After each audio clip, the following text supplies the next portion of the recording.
Dílu. As we mark the end of this part of the first term, I think it's more than appropriate to say a few words of thanks and indeed gratitude to all those belonging to our school community here in Colossinamee.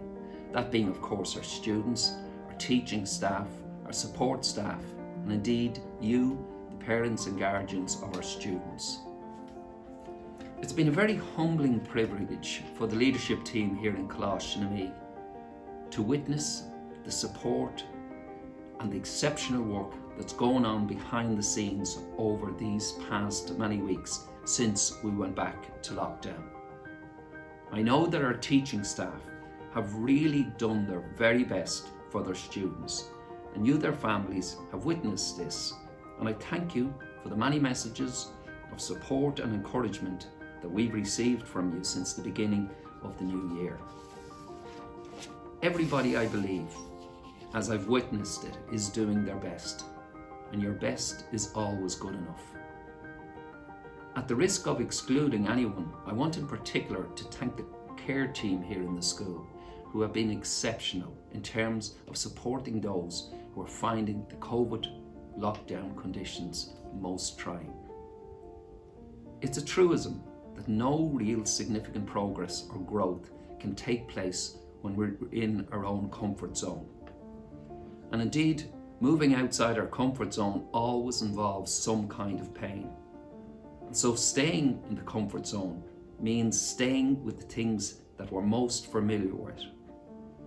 So if there is anything that we can universally agree on, it's that as individuals, as families, as communities, and indeed as societies, COVID has pushed us greatly outside our own comfort zone.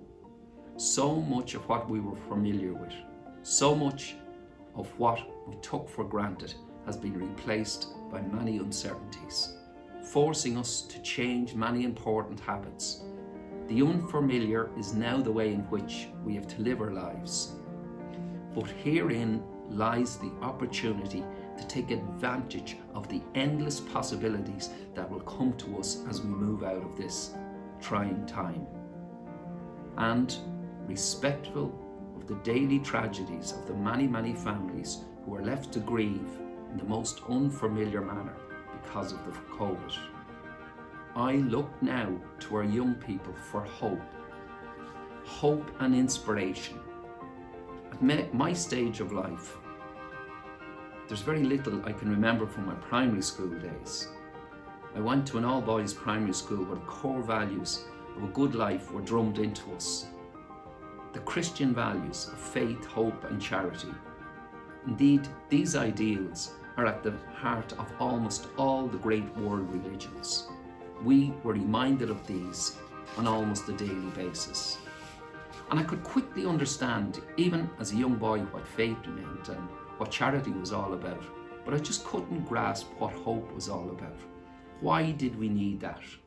Well, my goodness, what life teaches you and how my understanding of that has changed, particularly over the last 12 months. The importance of hope in our daily lives. To my mind, if ever there is anything to come out of these dark, dull COVID days, it's the huge significance of hope in our lives. And that, I believe, is the greatest gift that we can give to our young people going forward. This generation of young people, 750 of them, of which we have here in Colossinamee, they have shown us, we have witnessed this over the past year, how resilient they've become, how respectful they are, how mature they've become, how responsible they are, how they've preserved their good humour, their kindness and consideration, indeed their sense of fun, all with so many familiar things taken away from them. And so, while we all might at the present worry about their abilities to fulfil their academic potential, I have no doubt whatsoever that the manner in which our young people have handled this past year will skill them and equip them and mature them greatly to face the many challenges which we know they will face in their adult lives. Our Colossinamee students, your children, will have so many stories to tell their children and indeed their grandchildren about how they face the many, many challenges of living life with the COVID. They will continue to give the rest of us real hope for the future. The hope that rests in knowing how dependent we all are on one another, on how grateful we should be for all those who care for us, on how much we all rely on, indeed, on our friends and our families. You've very good reason, as I have, to be very proud of your sons and daughters. Again, in hope, we'll all be back together soon enough, to get on with school, to get on with teaching and learning, to get on with having the fun and the crack, to get on with fully enjoying this very important part of their lives. Thanks indeed to our teachers for all your efforts, and to our parents for your encouragement and, no doubt, at this moment, your enormous patience. Enjoy some downtime next week. It's a well-earned break. As I look out of the school here, I see the daffodils and the snowdrops starting to show their heads. It's a very good sign. It's a sign of hope. It's a sign to look forward to better days. And when they come, we'll all be much the better and more appreciative of the good things that come our way. Thank you again. Look after yourselves, be good and kind to yourself, and rest a bit over the coming days. Gur mille mág go léir.